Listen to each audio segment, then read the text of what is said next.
السلام علیکم ورحمۃ اللہ وبرکاتہ۔ اللہ تمہیں اتنا نوازے گا کہ تم آزمائش کا دکھ بھول جاؤ گے۔ کسی بزرگ سے پوچھا گیا کہ رحم اور کرم میں کیا فرق ہے؟ آپ نے فرمایا جو طلب پہ مل جائے وہ رحم ہے اور جو بغیر طلب کے مل جائے وہ کرم ہے۔ دعا ہے اللہ کریم ہم سب کو اپنے رحم و کرم سے نوازے۔ بہترین صبح وہی ہوتی ہے جو اللہ کے ذکر سے شروع کی جائے۔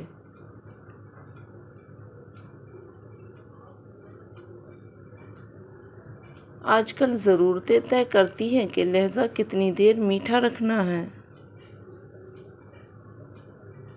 مطلب پورا ہوتے ہی لہجے کڑوے ہونے لگتے ہیں۔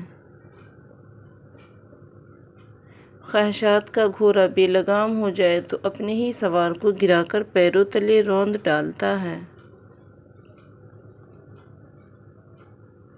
ان پڑھ عورت رزق لے کر آتی ہے اور تعلیم یافتہ عورت رزق دیکھ کر آتی ہے۔ مصنوعی بال لگوانا حرام ہے۔ رسول اللہ صلی اللہ علیہ وسلم نے فرمایا سر کے قدرتی بالوں میں مصنوعی بال لگانے والیوں پر اور لگوانے والیوں پر اور گودنے والیوں پر اور گدوانے والیوں پر اللہ نے لعنت بھیجی ہے۔ انسان مایوس اور پریشان اس وقت ہوتا ہے جب اپنے رب کو راضی کرنے کے بجائے لوگوں کو راضی کرنے میں لگ جائے۔ محبت کی پہچان مقدر سے نہیں معیار سے ہوتی ہے۔ محبت تھوڑی ملے مگر سچی ملے تو زندگی سنور جاتی ہے۔ لوگ بدلتے نہیں بس بے نقاب ہوتے ہیں، اور جب ایک بار ان کی شخصیت کا حقیقی رنگ نظر آ جائے تو کوشش کرے کہ اسے دوبارہ رنگنے کے بجائے کنارہ کر لیں۔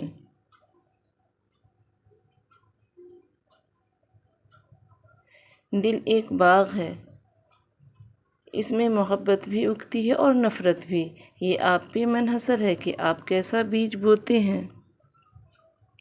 لوگوں سے انتقام مت لیا کرے، خراب پھل خود ہی درخت سے گر جاتا ہے۔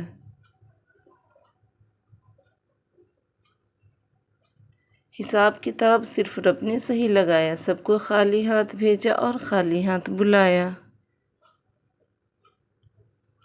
اس چیز کو سوچنا فضول ہے جس کو آپ تبدیل نہیں کر سکتے، سوچنا اس کو ہے جس کو آپ تبدیل کر سکتے ہیں۔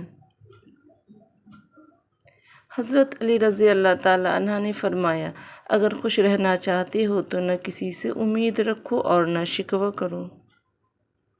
انسان فیصلہ ایک لمحے میں کرتا ہے مگر اس فیصلے کا نتیجہ ساری عمر ساتھ رہتا ہے۔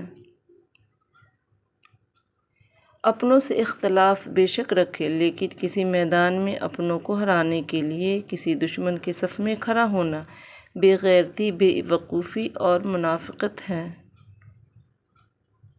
اچھے لوگ ہمیشہ اللہ پاک کے تحائف استعمال کرتے ہیں، ہونٹوں پہ سچ، چہرے پر مسکراہٹ، الفاظ میں دعا، آنکھوں میں ہمدردی اور ہاتھوں سے خدمت۔ اللہ پاک آپ کو لاتعداد اور خوشیاں عطا فرمائیں، آمین یا رب العالمین۔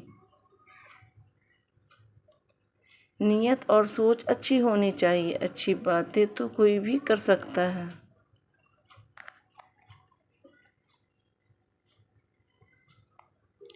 حضرت علی کبھی اس کو نظر انداز نہ کرو جو تمہاری پرواہ کرتا ہے، ورنہ کسی دن تمہیں احساس ہوگا کہ پتھر جمع کرتے کرتے تم نے ہیرا گنوا دیا۔ اللہ حافظ۔